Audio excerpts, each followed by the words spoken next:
And welcome back to Frankly Speaking. I'm your host, Frank.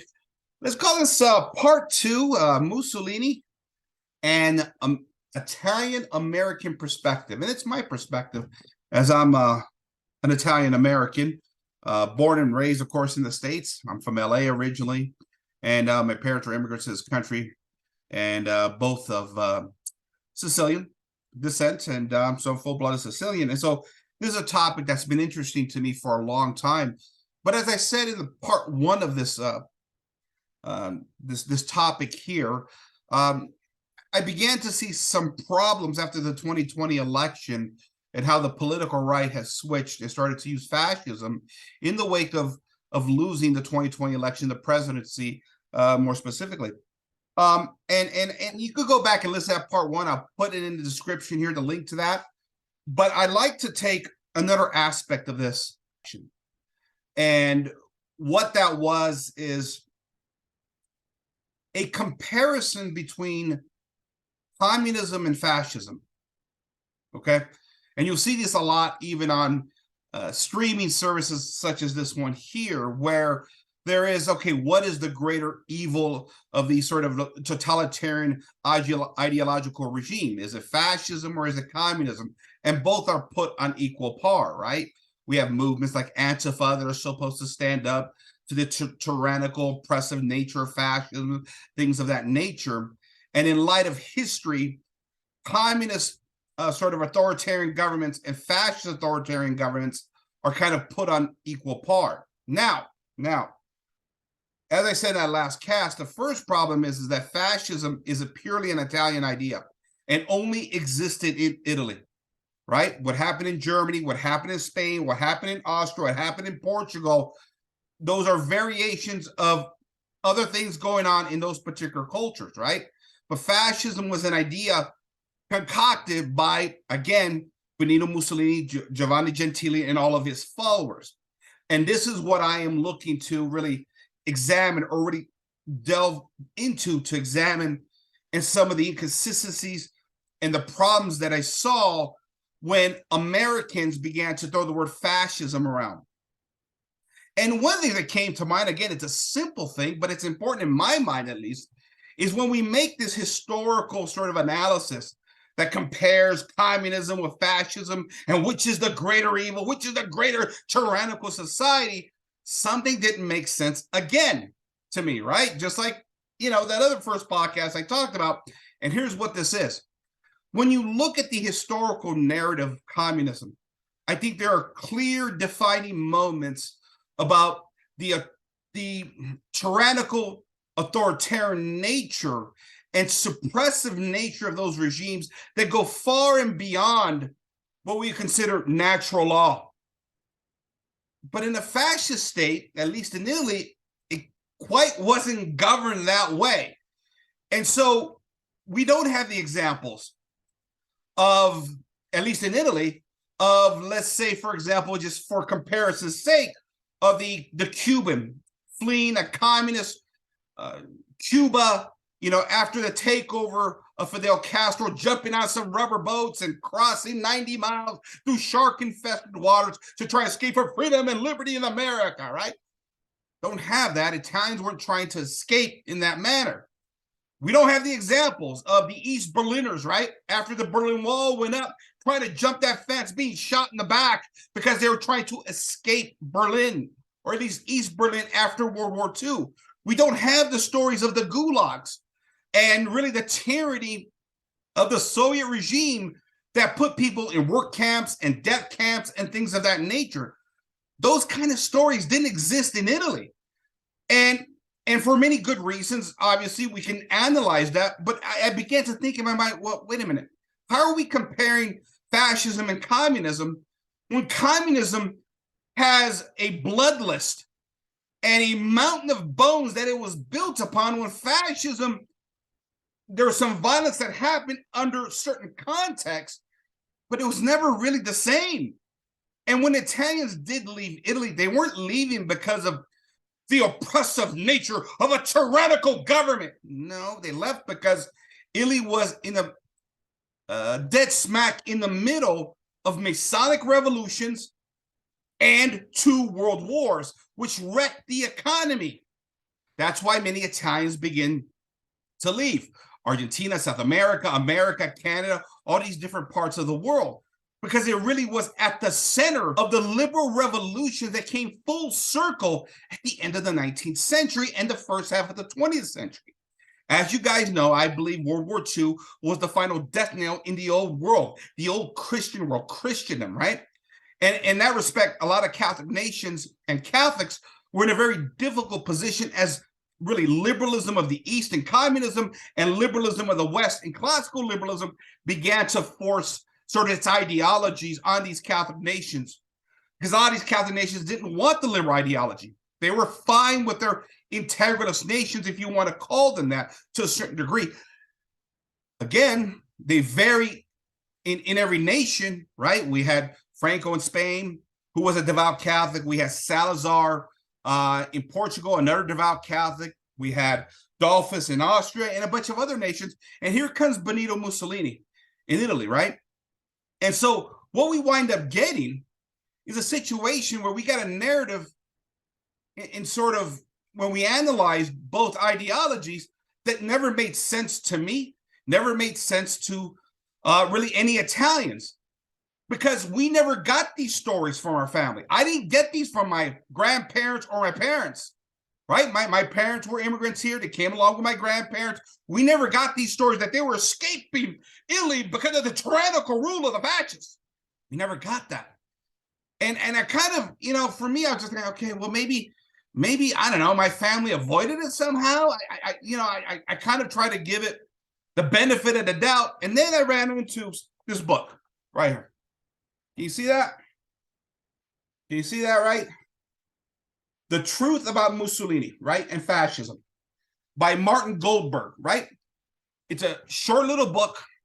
It isn't a Mussolini apologetic book in some ways, but he approaches it like I do. Martin Goldberg, I believe, is he's got a podcast on YouTube.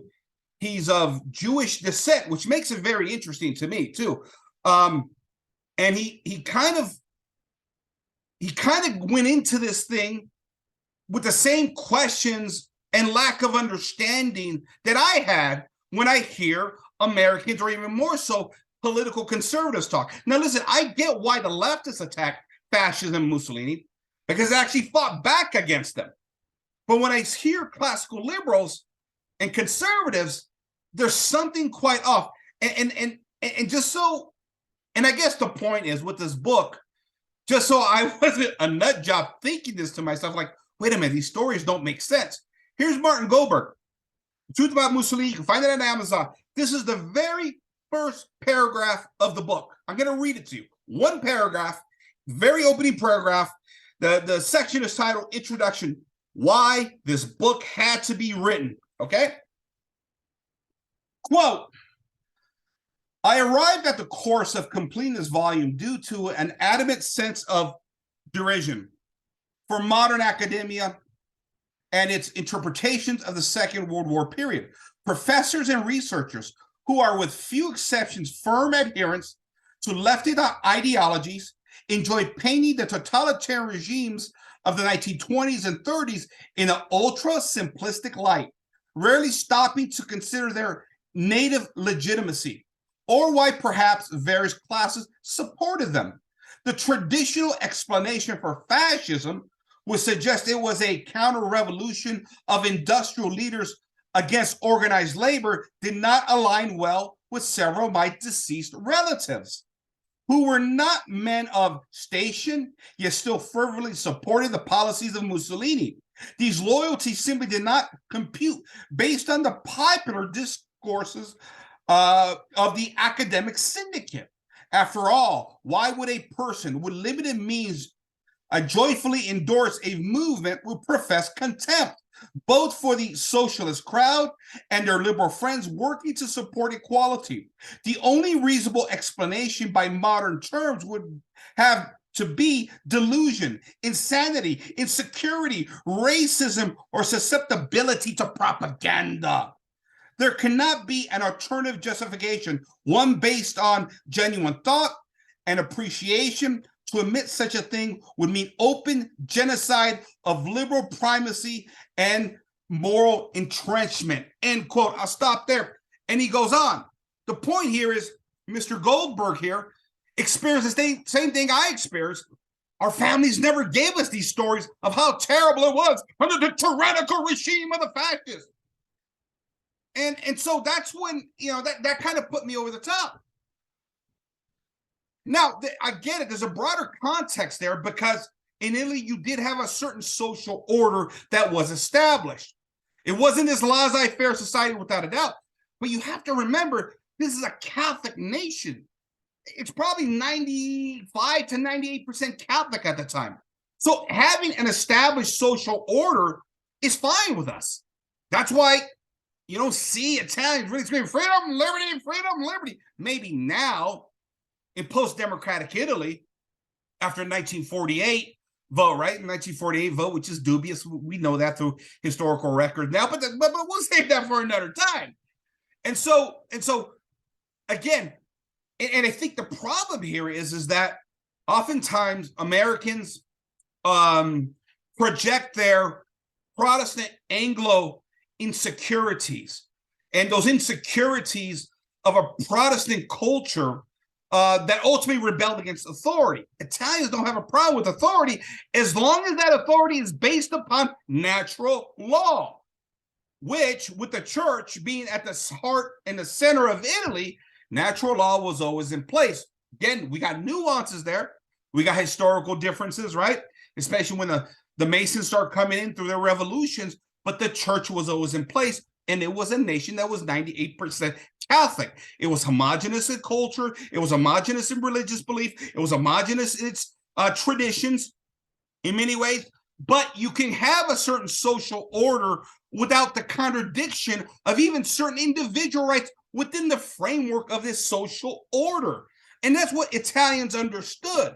Now, you take that and contrast that from something where you have in the Anglo-Protestant nations, basically those nations that are Northern Europe and the offshoots of the British Empire, their insecurities are different because they rebelled against the social order in favor of this extreme version of individual rights, which effectively means there is no authority. This is why these Western liberal nations have been out of whack for a long time. Now, I get it. Post-Enlightenment society, the Enlightenment thinkers trying to infuse some, again, natural rights, which is not the same thing as natural law, in order to give protections to individuals, things of that nature. But notice how those things have broken down. Yet natural law in the Catholic Church persisted. Catholics understood this. And so, in effect, Italy is simply a different culture, a different time. We have different insecurities. And in many ways, just like the Anglo nations have a problem with any types of centralized authority, going back to King Henry VIII, rebel against the church, and eventually having problems with any forms of centralized government. In Italy, we're okay, or at least they were okay, with centralized government under the dictates of natural law and where the church was in place as a counter to government in many ways. That's why we've had lots of shifts in government in Italy, because government is not the end all in those nations. It's tradition, it's culture, it's history, and it's Italian homogeny. It's a people. That's what we are. So again, to infuse Anglo-Protestant insecurities upon Catholic nations, that's effectively what World War II was about, in my opinion. It was the final nail in the coffin of Christendom. And so, again, we don't have these stories of Italians fleeing for the same reasons, the same terror stories of communism. So how we compare, let's say, fascist Italy to the Soviet Union when it's clear Stalin, Mao, Castro, go down the list of communist authoritarian leaders. They built their empires on a mountain of bones. It didn't happen in Italy, not to this extent. Now, there was wars in the streets because they were being infiltrated by Marxists, specifically from the Soviet Union. We see that later on in Spain. So there's a certain context and a certain justice to that violence as the Masonic revolutions are starting to work into these Catholic nations. And this is what nobody wants to talk about. And because in America, we've separated the idea that there's a true church, right? We got religious liberty, you do you, I do me. And as long as we don't cross each other's property lines, we don't shoot each other. But in an Italian nation, excuse me, well, yeah, in an Italian nation that's Catholic, guess what? The church does play a role. We don't believe in this religious indifferentism. We believe there's one church, there's one gospel. There's a 2,000-year analogy of the faith that goes back through our ancestral lines, all the way back to the crucifixion of our Lord Jesus Christ. But in America, with religious indifferentism, because we never defined what the church was in America, sure, we had state churches. Fine, you want to say we had, what, Protestant integralist nations at the founding? Fine, whatever that means, right? But the chaos within Protestantism to pick up and really create your own church on any given whim based upon your own fallen passions, not being tied to any sacred tradition or really any authority, that's an American Anglo issue. It's a British Anglo issue. It's not a Catholic issue. That's why fascism in Italy, it wasn't opposed by the general population, not to a great degree. And the opposition that we have, they were the Marxists infiltrated in it. Now, I'm not saying every single common Italian citizen was in favor of fascism. For certainly there were times where things got a little bit out of control. But it's minuscule in scope when you read it. I mean, take, for example, the scandal of, I believe it's pronounced Matteo, right?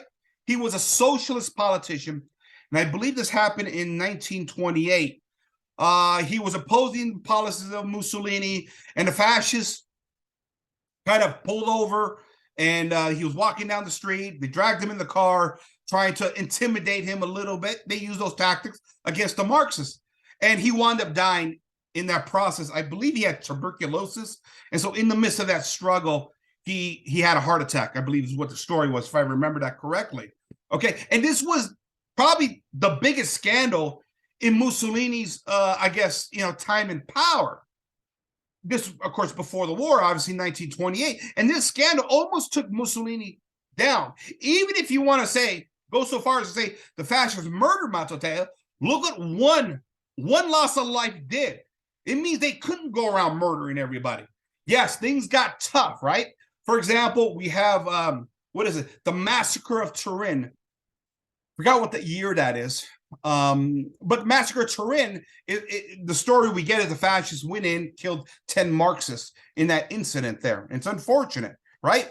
But what the story oftentimes doesn't tell you is that it was the Marxists that they initially attacked the fascists. They killed 2 fascists, and then the fascists responded. Again, because Italy was a weak constitutional monarchy, oftentimes enforcement of the law, and as said in the last podcast, the communists, they took over markets, they took over towns, they blew up factories, they stole land from the people.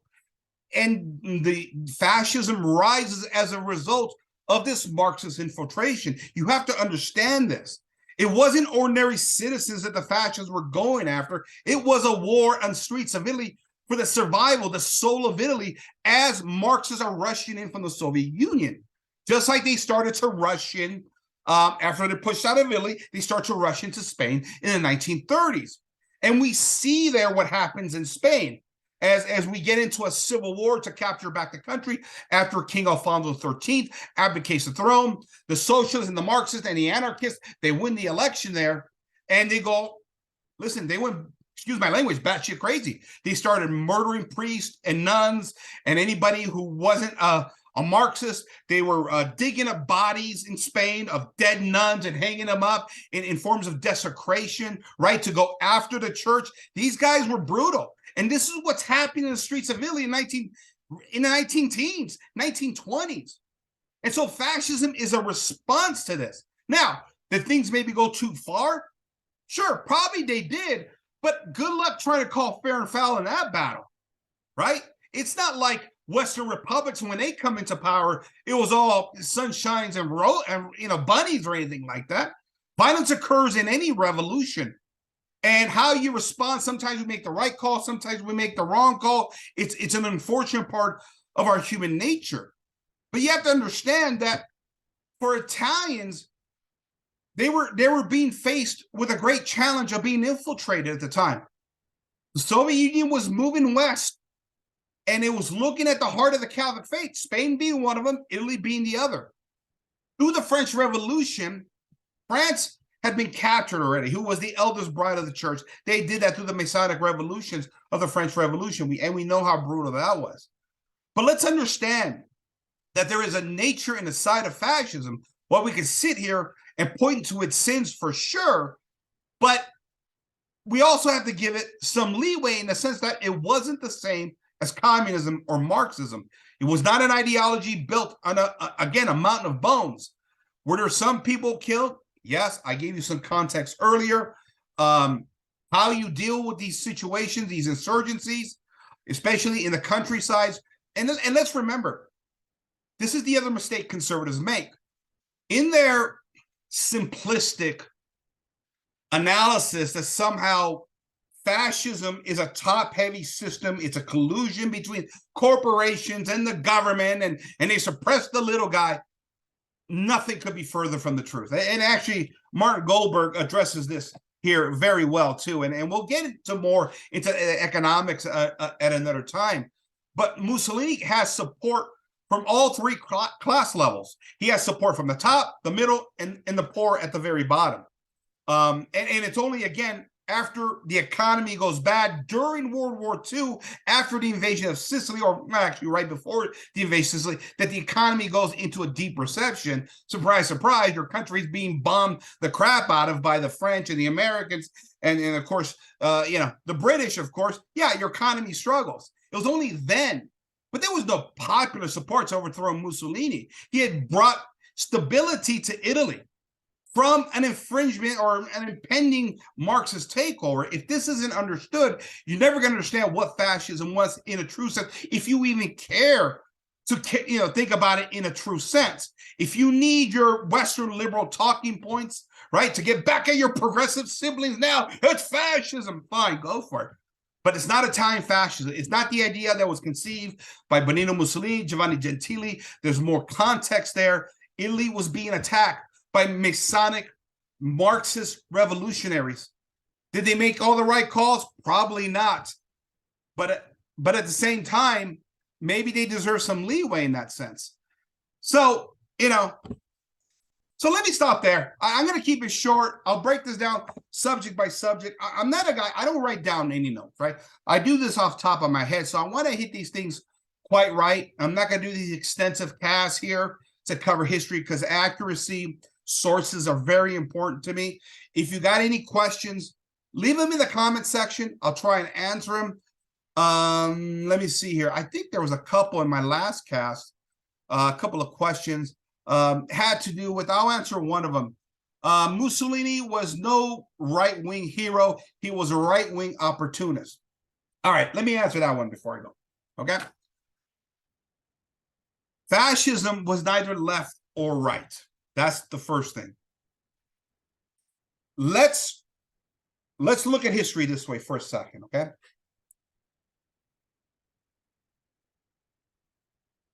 And I think Spain is a good example of this. And you kind of got this going on in Italy 15 years earlier, right? When you look at the Spanish Civil War, what were the dividing lines of divisions? Who were fighting in the Civil War? What were the two sides, okay? On the Republic side, you had the communists, the socialists, and the anarchists. All far left, quasi-communist ideologies, right? Or, well, they actually were communist ideologies. On the other side, it was the monarchists, the integralists, and the church, and the fascists. They all fought together against the Republic. Then you had the nationalists, and you had the Republic, right? The difference being is this, and this is where there's a confusion because of American politics, right? We have a right, we have a left, we have conservative, we have liberals. What is a conservative in America is actually not a conservative in Europe. What is a conservative in America is actually a liberal. Any ideas or ideologies, political philosophies that are based upon Enlightenment principles, it naturally makes you a leftist ideology because the Democratic Party or the communists or the progressives have gone further to the left. That is a natural, sort of a natural fruition that comes from again, conservatism or classical liberalism, if you want to call it that. But they're both ideologies of the left. When it comes to the monarchists, the integralists, and the church, ultimately, what those three groups were asking themselves at the time was, how can we get back to a world of the pre-Enlightenment? Because that's what was lost. The Enlightenment was an attack on the Catholic world, and it ushered in secular liberalism into the world. Those three groups were trying to get back to something pre-Enlightenment. Then the fascists come around.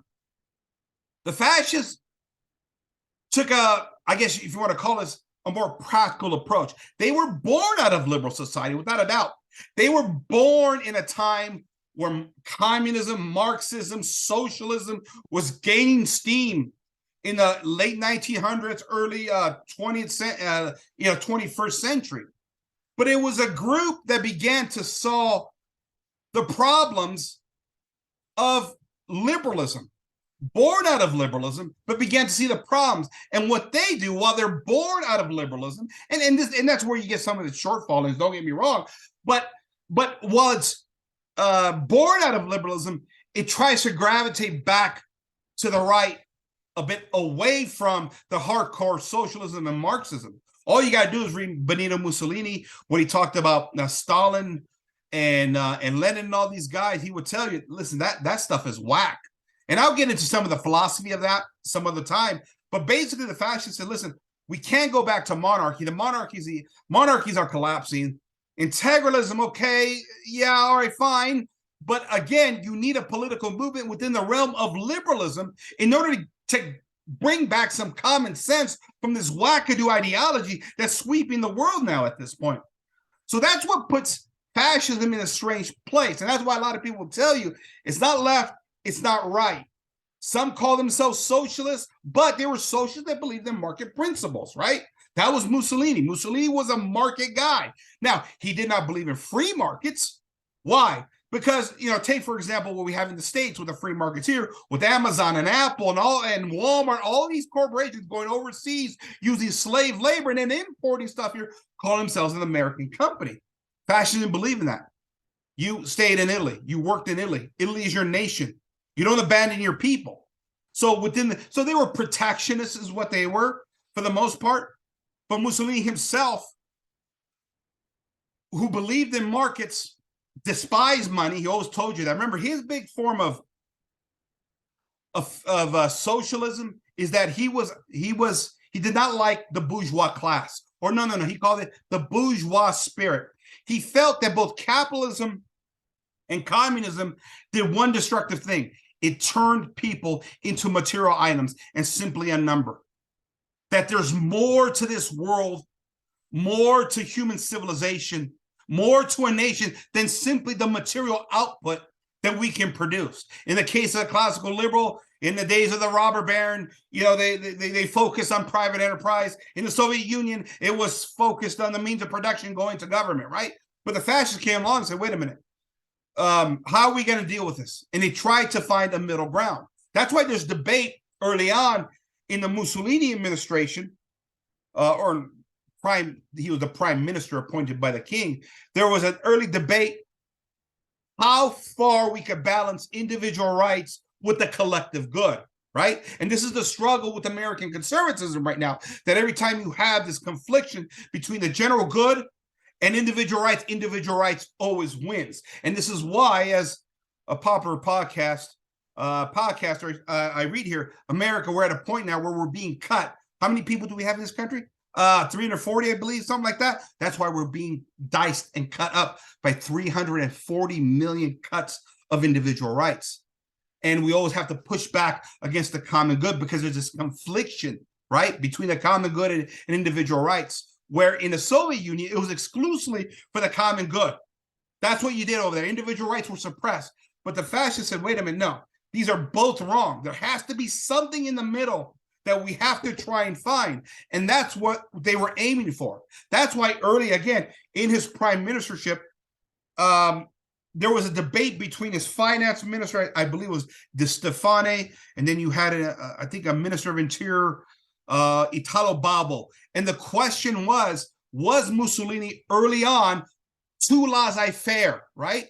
Did he give too much to individual rights? And one of his other ministers would come along and say, wait a minute, we got to clamp down on some of these because this individualism is going to kill us at some point, right? It's going to cut us up. But Mussolini was a market guy. He would tell you that markets were good. He didn't want to suppress it. They didn't. They had a tax system like every other Western nation, but it was not nearly as progressive as we have today. But he was a big believer in property rights. Again, much different than communists who don't believe in private property rights. They're collectivists over there. He did not believe in taking again inheritance away as it's passed down. He saw the importance of this in the economy. He believed that markets had to be protected. In fact, one of the issues that came up early on with Mussolini and how fascists came to power was the Marxists were going into towns, like I talked about earlier, manipulating markets, destroying crops, destroying businesses. And the fascists basically said to the landowners, said, listen, you help our people get back on the land, and we're going to protect you. And they went out and protected landowners specifically and shopkeepers that were intimidated by Marxists in those lands. That's how the fascists rose. Again, these guys were not professionals. These guys were all ex-military. They all were veterans from World War I coming back to watch their nation being taken over by communism at that point. And they had had enough. And that's why they rose. And like I said, did they maybe cross the line a few times? Possibly. But it's nothing in comparison to what we heard from communist agents. I'll go back to what I started this podcast with. The stories don't make sense. This parallel between communism and fascism, at least in Italy, it doesn't make sense. Again, this doesn't represent what happened in Nazi Germany. That's another story. And ultimately, the alliance between Mussolini and the failed Austrian painter, that's another story of geopolitics of the time. But the fascists came in really to save Italy from a Bolshevik invasion. It was supposed to be, again, what almost happened in Spain and what happened in Russia in 1917 in a complete takeover by Marxists. They were going after the Catholic world, the heart of the Catholic world. And most Americans, especially of the Protestant nature, don't understand that and don't care because they don't see a significance in that. And yet it's been Protestantism and liberal Protestantism, especially in Northern Europe and out in the West, England and Canada, that are now the most liberal nations on the face of the planet. I keep saying that. Look where the heart of the faith is, where there's some resistance left to this liberal behemoth that's been spread out since the end of World War II, by the way. It's in Catholic nations. It's the last of the resistance because only Catholics can do this. You cannot have market systems without Catholic morality in them. And the problem with America has been not so much the markets have been, there's no Catholic morality in this nation. And without Catholic morality, markets get disordered and we wind up getting oligarchs in power. And that's what America is. It's not a fascist nation. It's not a fascist takeover. It's an oligarchical takeover. Let's get that straight, guys. All right? I want to thank you for joining me tonight. Maybe I'll do another part on this. Again, ask some questions in the comment section. I'll do my best. This is Frank. I want to thank you for joining me. Talk to you later, guys. Sign off for Frank speaking. Good night, everybody.